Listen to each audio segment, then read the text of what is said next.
Elon Musk could not eat that morning. He had arrived at his mother's apartment before sunrise.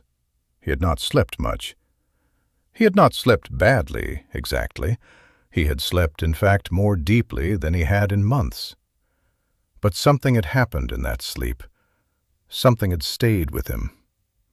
And now, sitting at the small kitchen table in his mother's quiet home, with the soft morning light coming in through the floral curtains, with the coffee cup steaming in front of him, with a plate of toast and butter that he had not touched, he could not bring himself to lift the spoon.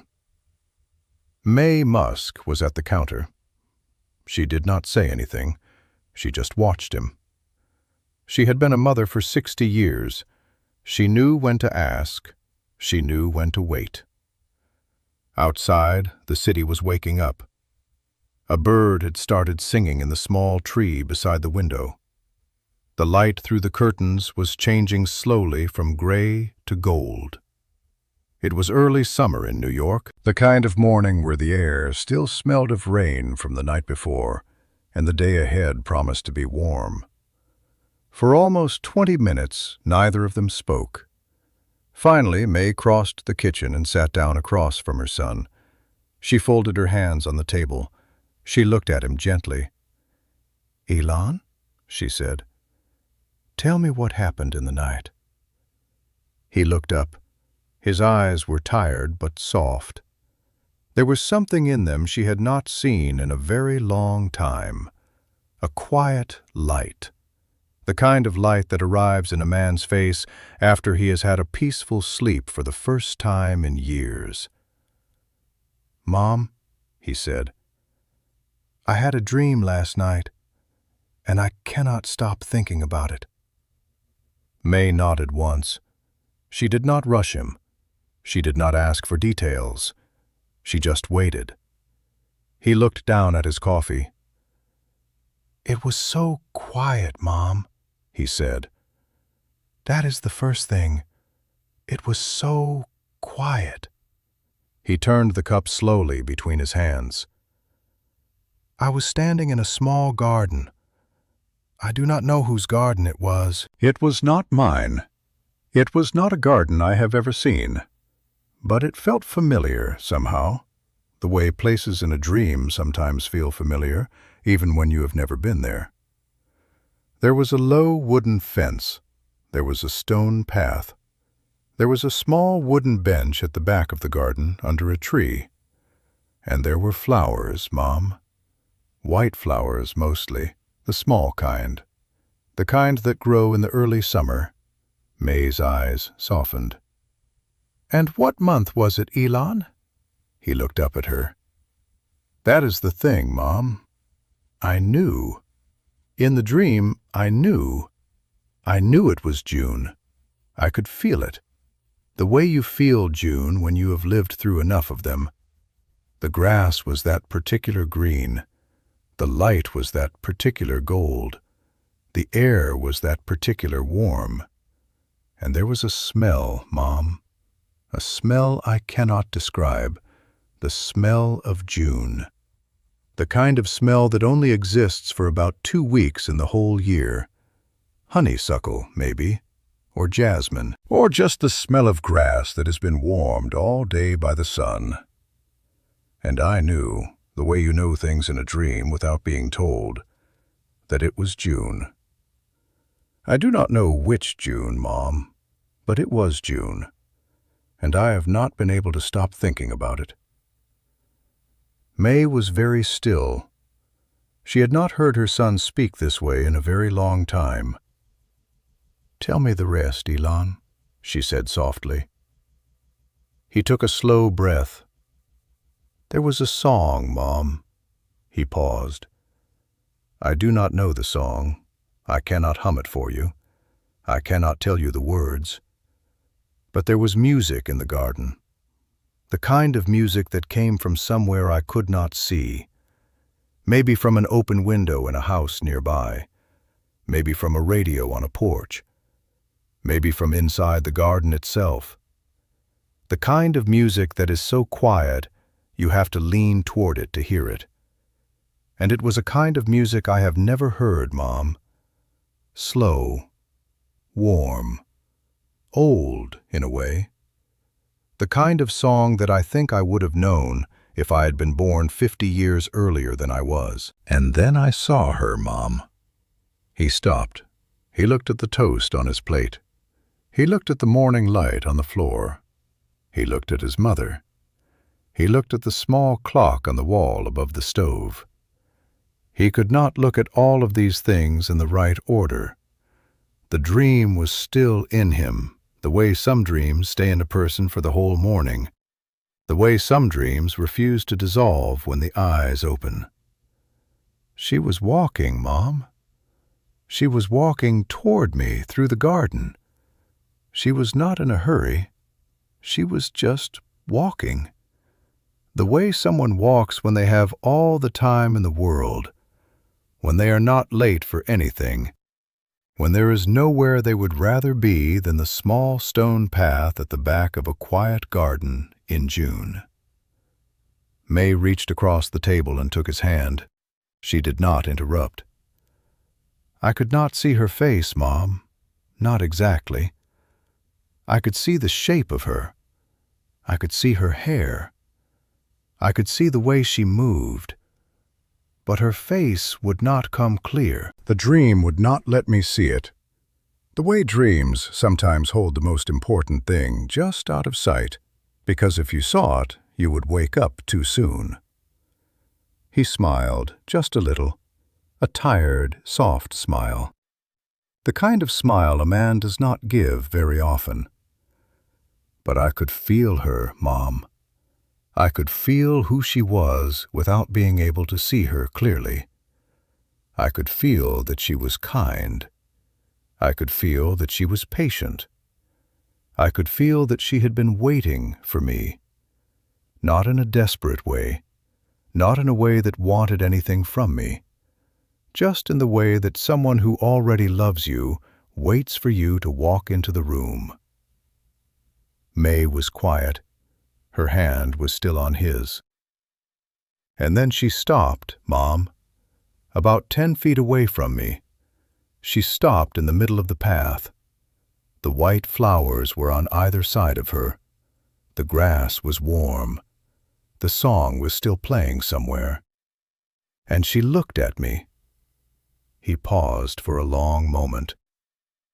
And then she said one sentence, Mom, one sentence.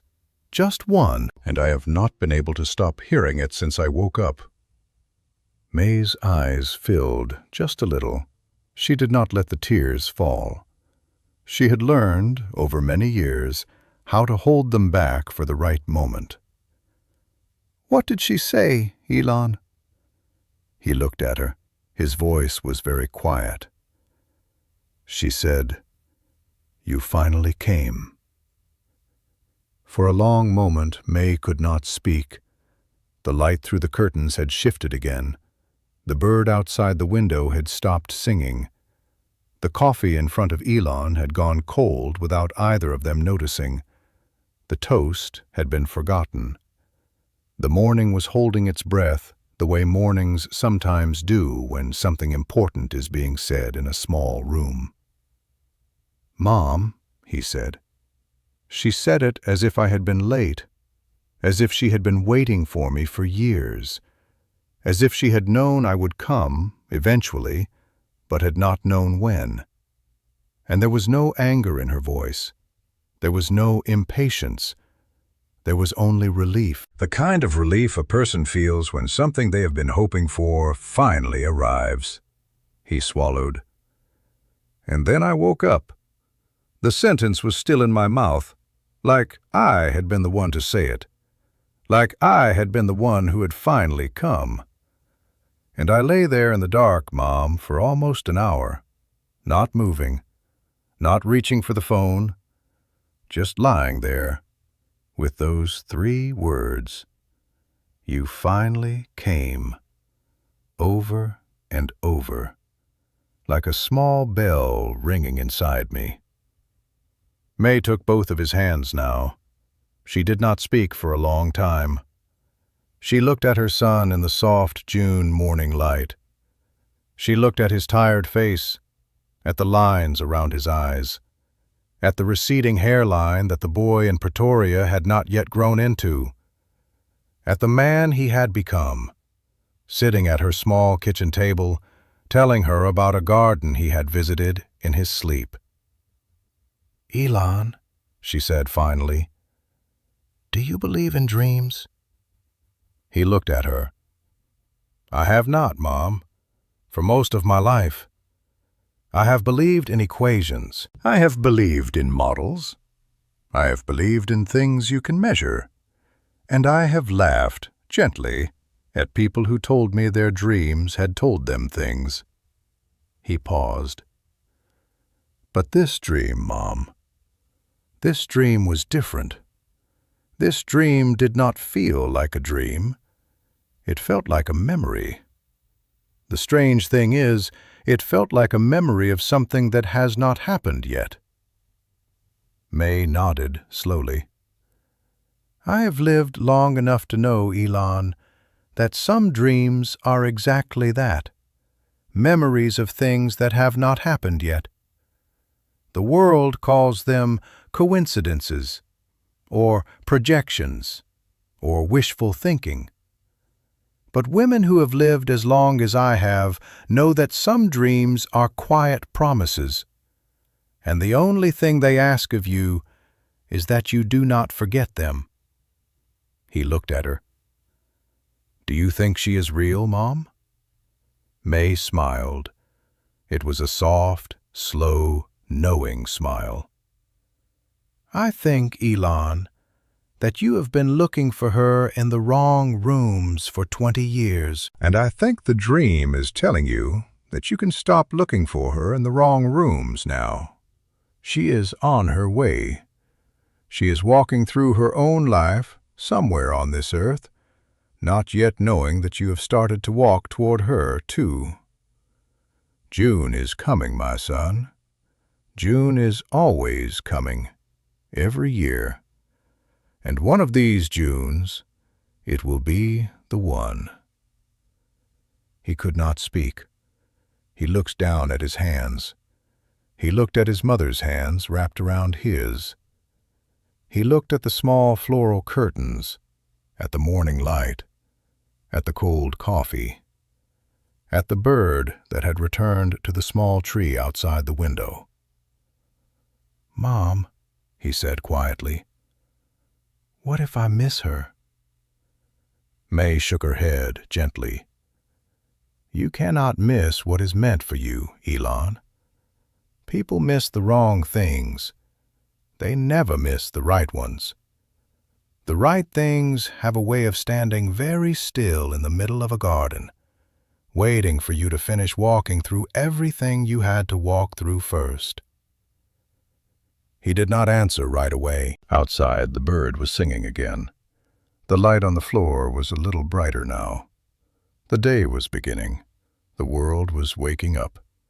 And in a small lamplit kitchen on a quiet street in New York City, a man who had built rockets that touched the sky was learning for the first time how to wait for something he could not engineer. He picked up his coffee. It was cold. He drank it anyway. He picked up the toast. He ate it slowly. He did not speak for a long time. He just ate in the soft June light in his mother's small kitchen with the morning settling around them. When he finally stood up to leave, Maye stood up too. She held his face in her hands the way she always did. She looked at him for a long moment. "Elon," she said, "mark this morning. Mark this date. Because one day you will look back, and you will know that this was the morning the waiting changed." He nodded. He had built ships that could leave Earth. He had built engines that could push against gravity. He had built a name that the entire planet recognized. But the most fragile, beautiful thing he had ever held in his hands was a small dream about a garden in June, and 3 words from a woman whose face he could not yet see. A man does not always have to build the future. Sometimes he only has to believe that the future is walking toward him. That was the morning. If stories like this remind you that even the most famous lives have hidden rooms of hope, subscribe for more untold stories from Elon Musk, who changed the world.